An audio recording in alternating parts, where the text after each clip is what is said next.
안녕하세요. 이번에 니카라과 선교를 다녀온 김민정입니다. 저는 이번이 세 번째 선교인데요. 사실 저한테는 매번 선교가 쉬운 선택은 아니었습니다.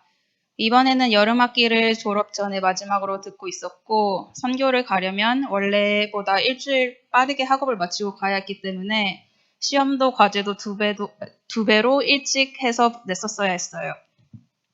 그러다 제가 가기로 마음의 결정을 했던 계기는 처음 두 번 선교를 갔었을 때 내놓았던 졸업, 직장 문제를 정말 감사하게도 하나님께서 다 들어주셔서 내가 하나님께 보답으로 해드릴 수 있는 게 무엇이 있을까 생각하다가 다시 한번 선교를 가자 마음을 먹었던 것 같아요. 과테말라로 처음 선교를 다녀왔을 때 그들의 사는 환경 수준을 눈으로 직접 보고 놀라움을 금치 못했었는데요. 이번에 니카라가 도착해서는 이들의 더 열악한 환경 수준을 보고 더 마음이 아팠습니다. 대부분의 집들이 양철벽과 양철 지붕으로 되어 있었고 바닥은 당연 흙이었고 바닥에서 사람과 동물이 함께 생활하는 듯 보였습니다. 화장실은 어떻게 사용해야 할지도 모르겠어서 엄두도 못 냈어요. 첫날에는 우물 파는 사역하는 곳에 가서 천막을 치고 동네 아이들과 노방전도를 하러 돌아다닌 뒤에 돌아와서 BBS를 진행했는데 떼약볕이 쬐고 있다가 갑자기 비가 내리기 시작했습니다.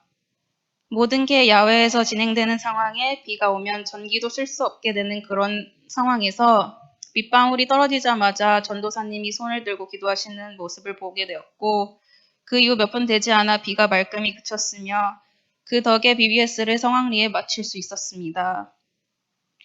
아이들은 저희가 준비해간 크래프트, 게임, 댄스 등 여러 액티비티를 하면서 정말 해맑게 웃으며 즐거워했고 그 모습을 보고 있는 저의 마음도 참 따뜻해지는 순간이었습니다.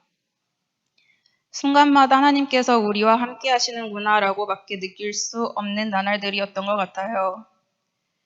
때에 맞춰 비를 거두기도 내리기도 해주셔서 아이들이 주님의 말씀을 들을 수 있게 하심에 감사드렸습니다. 하나님은 이렇게 항상 나와 그리고 우리와 매 순간순간 함께 하시고 계셨는데 내가 항상 모르고 주님보다 다른 것들을 먼저 생각하고 살지 않았나 싶은 생각이 들었습니다. 첫날 큐티 말씀으로 요한복음 4장 사마리아 여인의 이야기를 나눴는데요. 많은 분들이 이미 어떤 이야기인지 이미 알고 계실 텐데 사마리아에 남들의 눈을 피해 낮에만 물을 기르러 가는 여자가 있었습니다. 아무도 오지 않았던, 아무도 보지 않았던, 그 누구도 찾지 않았던 그 여인에게 예수님이 먼저 다가가셨습니다. 그리고 그 삶의 주인이 되어 주십니다.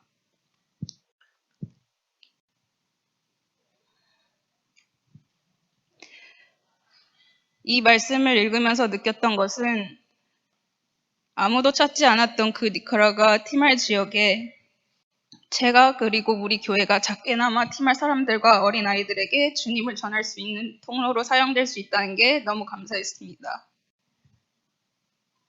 하나님은 항상 이렇게 우리가 주님께 돌아오기를 원하신다는 게 너무나 감사했습니다.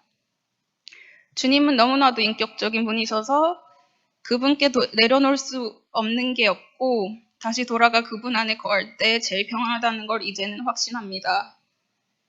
저도 항상 눈앞에 일어나는 일들에 넘어지고 걱정하고 불안해하며 하루를 살아갑니다.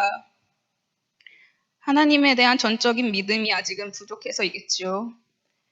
하지만 그 연약함도 아시는 주님은 지금도 어떻게든 그들의 양들이 돌아오기만을 기다리고 계시지 않을까 싶은 마음이 듭니다. 이렇게 나의 시선을 감사함으로 돌리다 보니 우리가 복음을 누군가에게 전할 수 있다는 사실이 참 다행이라고 생각이 들었습니다. 처음 시작은 나보다 열악한 상황에 살아가는 니카라과 사람들에게 도움을 주고자 갔던 선교가 오히려 나에게 힐링이 되고 하나님의 완전하신 사랑을 체험하고 돌아오게 되었습니다. 그래서 감히 말씀드립니다. 선교에 대한 마음이 계신 분들은 꼭 한번은 가보시길. 감사합니다.